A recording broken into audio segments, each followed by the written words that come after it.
Assalamualaikum warahmatullahi wabarakatuh. Perkenalkan, nama saya Sheila Rahmadani dari kelas 4A Informatika Universitas Muhammadiyah Makassar. Pada kesempatan kali ini, saya akan membedah beberapa topik besar dalam dunia rekayasa komputasional informatika.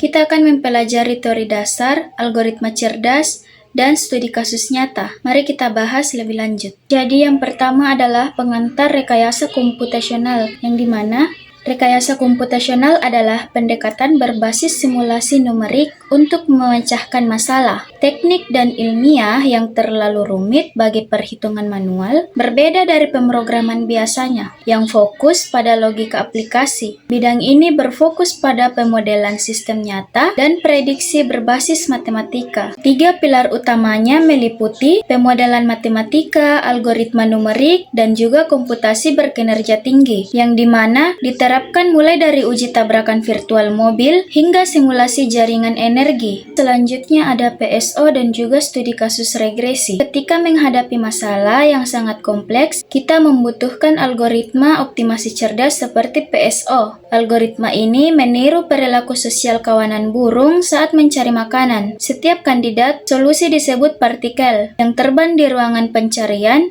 Mereka memperbarui posisi berdasarkan pengalaman terbaik pribadinya dan juga pengalaman kelompoknya. Adapun studi kasusnya yang dimana contoh nyatanya adalah mengoptimalkan parameter model regresi linear berganda untuk memprediksi harga rumah berdasarkan luas bangunan X1 dan juga jumlah kamarnya adalah X2. PSO bertugas mencari nilai koefisien B0 dan juga B1 dan B2. Beta 0, beta 1, dan juga beta 2 yang paling tepat agar nilai kesalahan atau root mean square error RMSE antara prediksi dan harga asli menjadi seminimal mungkin. Kemudian ada algoritma graf, Kruskal, dan juga Dijkstra.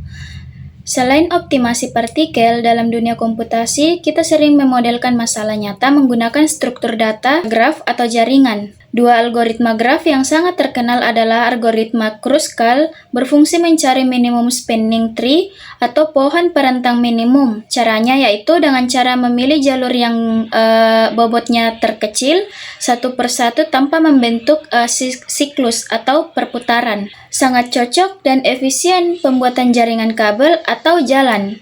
Adapun algoritma Dijkstra berfungsi mencari lintasan terpendek dari satu titik awal ke titik lainnya. Pada graf berbobot positif, melalui pelabelan jarak simpul secara berurutan, ini adalah dasar dari sistem GPS kita saat ini. Adapun teori antrian dan simulasi Monte Carlo, masalah jaringan juga sering berkaitan dengan pelayanan.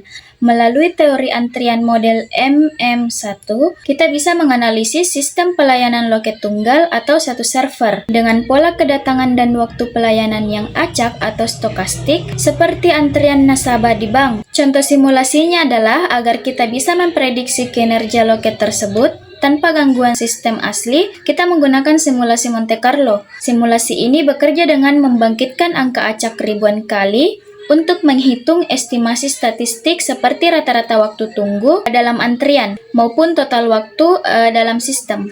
Pada materi selanjutnya adalah algoritma greedy dan juga kasus knapsack. Adapun pendekatan algoritma greedy yang dimana prinsipnya sangat sederhana dan juga cenderung tamak, mengambil keputusan terbaik yang bisa didapat saat ini secara lokal dengan harapan menghasilkan solusi paling optimal secara keseluruhan. Studi kasus yang bisa kami ambil adalah pendekatan ini diterapkan pada knapsack problem, yaitu memilih kombinasi barang yang akan dimasukkan ke wadah terbatas agar profitnya maksimal. Kita bisa menguji strategi greedy berdasarkan profit maksimalnya, berat minimal, atau rasio profit per berat. Hasil komputasi menunjukkan strategi rasio profit per berat menghasilkan solusi yang sangat ideal. Mungkin itu saja yang dapat saya sampaikan. Jadi kesimpulannya adalah mulai dari simulasi dunia nyata, optimasi kawanan burung, pencarian rute graf, simulasi antrian, hingga strategi greedy, semuanya saling melengkapi untuk menyelesaikan masalah kompleks secara komputasional. Terima kasih sudah menonton, saya Sheila Rahmadani, dan sampai jumpa di materi berikutnya.